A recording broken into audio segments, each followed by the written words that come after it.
하늘에서 갑자기 드론이 날아오는데 총도 미사일도 아니라면 어떻게 막아야 할까요? 더 무서운 건 그 드론이 그냥 촬영용이 아니라 폭탄을 싣고 날아오는 자살 드론일 수 있다는 점입니다. 그런데 이걸 맨몸으로 잡는 대신 공중에 거대한 그물을 던져서 통째로 붙잡아 버리는 장치가 있습니다. 이런 장치들을 흔히 넷드론 혹은 그물 포획형 드론 방어 시스템이라고 부릅니다. 대표적으로 스카이월이나 드론 캐처 같은 방식이 있죠. 이 장치는 말 그대로 드론을 그물로 포획한다는 발상에서 출발합니다. 겉으로 보면 단순해 보이지만 실제로는 꽤 정교합니다. 드론이 위협 구역에 들어오면 센서와 추적 시스템이 반응하고 그 다음엔 포획용 그물이 펼쳐집니다. 폭발물을 장착한 드론이라면 격추하는 순간 파편이 튈 수 있는데 이런 방식은 가능한 한 공중에서 제압해서 2차 피해를 줄이려는 접근입니다. 근데 여기서 진짜 놀라운 게 있거든요. 이런 비파괴적 무력화가 생각보다 훨씬 중요하다는 겁니다. 국제민간항공기구 ICAO는 무인항공기 시스템 UAS 툴킷과 공중규칙 관련 지침을 통해 드론이 공항 주변 항공 안전을 위협할 수 있다고 계속 경고해왔고 미국 연방항공청 FAA도 2024년 현재 접수되는 드론 목격 신고와 안전 우려를 꾸준히 공개하고 있습니다. 드론 위협은 단순히 영화 속 이야기가 아니라 실제 공항 운영과 군사 경계, 행사 보안까지 흔드는 현실이 된 거예요. 그래서 넷드론 같은 시스템이 주목받는 이유는 단순합니다.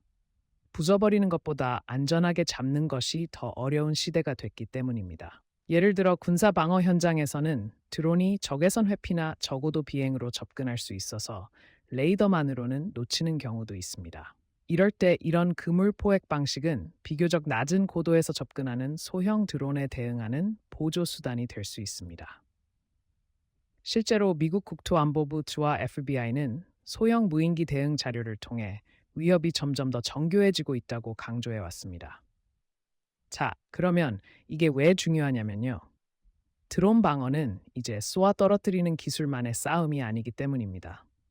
전자전으로 통신을 끊는 방식도 있고 GPS를 교란하는 방식도 있고 레이저나 고출력 마이크로파 같은 신기술도 연구되고 있습니다. 그런데 이런 방식은 상황에 따라 오작동 위험이 있거나 허가구역 밖으로 영향이 번질 수 있습니다. 반면 그물 포획형 시스템은 비교적 물리적인 통제에 가깝기 때문에 특정 환경에서는 훨씬 현실적인 해법이 됩니다. 물론 한계도 있습니다. 바람이 강하면 그물의 정확도가 떨어질 수 있고 드론의 속도가 너무 빠르거나 기동성이 높으면 포획이 어려워집니다. 그래서 이런 장치는 단독 해결책이라기보다 탐지 추적 무력화가 연결된 방어 체계의 한 조각으로 봐야 합니다.